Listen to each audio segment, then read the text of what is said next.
Sa Bohol, adunay mga tarsier. Sa lungsod sa Oslob, adunay monkey watching. Hinay-hinay na kining gidugok sa mga turista sa ilang pagpanglaag sa barangay Hagdan. Ato kining sayran sa report ni Femery Dumabo. Gawa sa beach resorts, historical, religious o cultural sites, din ilado ang lungsod sa Oslob na nasa laing attraction nga nakadani sa mga turista. Taliwa sa pandemya, hinay-hinay nga nipato kining monkey watching sa barangay Hagdan. Duol ra kayo kini sa National Highway ug imong makita ang kapin sa 60 ka mga unggoy nga gitawag og Philippine Long-tailed Macaque. Matod sa usa sa mga caretaker, nga niadtong Enero lang sila subling ni dawat og mga bisita. Libre kini. Bisan og close, nagsigil gyud yung pagkaon ba?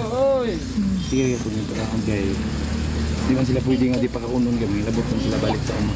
Goy, mamahimo ni sila mapakaon sa bisan unsa nga mga fresh foods apan kay ang mas barato og anaa permi kini mga saging. So sila to siya gipatay ha.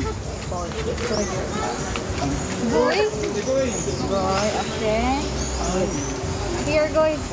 Oh, da. Walang uban. Okay? Usa sa highlight sa pagpakiglambigit sa mga unggoy mga pagpakaon kanila og saging.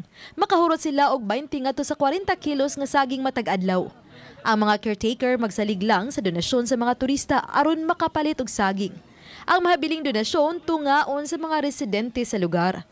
Dingaw nindot kay gidugay sa biya wala ka naglaag sa biya kay tundo balay ba. Kita sa mga unggoy. Ang mga unggoy kaniadto maoy moatake sa gipangtanom nga mais ug ubang lagutmon sa mga molupyo dito sa bukid.